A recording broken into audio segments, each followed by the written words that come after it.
OnePlus has unveiled the prices of their recently announced OnePlus 8 series phones in India, starting at Rs 42,000 for the OnePlus 8 and going up to Rs 60,000 for the top-end variant of the OnePlus 8 Pro.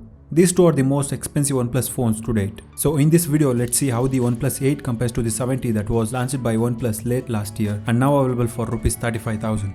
It's easy to get caught up in the newness of the OnePlus 8, but the OnePlus 70 isn't much older, having come out in October 2019. The design of each phone is very similar, with the only major aesthetic difference being the slimmer camera housing on the OnePlus 8 and the new hole-punch camera cutout, as opposed to the 70's teardrop-shaped notch. Both phones also come in striking color options. Internally, both phones are similar as well. The base variant of the OnePlus 70, that's 8GB RAM and 128GB storage, costs Rs 35,000 now, and OnePlus 8 base variant comes with 6GB RAM and 128GB storage and costs Rs 42,000. The 8GB 128GB variant costs Rs 45,000 and it's 7 to 10,000 rupees price difference over 70 depending on the variant. Both have LPDDR4X RAM and USF 3.0 storage.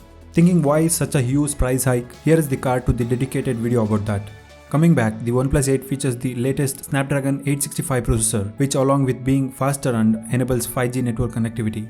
But apart from 5G, you will never experience a dramatic speed and performance difference if you choose the Snapdragon 855 Plus powered OnePlus 70. To be clear, 5G isn't necessarily a perk for people in India.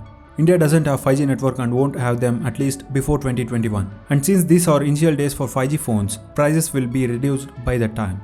On paper, the display on both phones are nearly identical. With either phones, you are getting a 6.55-inch Full HD Plus AMOLED display with support for HDR Plus and smooth 90Hz refresh rate. The only obvious difference is that the display on the OnePlus 8 curves around the edges, while the 70 maintains a flat surface. The curves certainly look nice, but they are more prone to accidental touch input, where the OnePlus 8 quite literally shines in its brighter, more color-accurate panel, though neither display will leave you disappointed.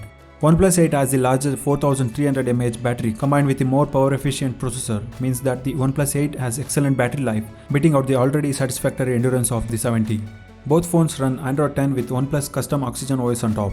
Coming to the cameras, the OnePlus 70 had a fairly arrangement of wide, ultra-wide and the telephoto cameras that took decent photos, but didn't quite compete with the flagships of its time. With the OnePlus 8, you will get the same 48MP primary sensor with 4:1 pixel binning, though with the improved image processing for the more consistent photos and much better low-light performance, thanks to the Snapdragon 865 SoC. The ultra-wide has been improved as well, though curiously OnePlus swapped telephoto camera for a 2MP macro sensor. Considering the 70 was already capable of taking macro shots, the telephoto would have still been welcomed. But overall, the improved processing makes the OnePlus 8 feel like a more competent shooter. But do all these minor improvements total up a phone that justifies its 10,000 rupees premium over its predecessor? For most people, not really. If you already have a 70, there is no real reason to upgrade to the OnePlus 8. Even if you are considering either options, you won't get much more for the extra money. The OnePlus 70 is still more than capable. That's it. Hope you found this video useful and end up liking it. If you do, like and share this video. Lastly, subscribe to this channel for more informative tech videos and also turn on notifications to get notified whenever we publish a new video. Thanks a lot for watching iSpecss. Have a great day.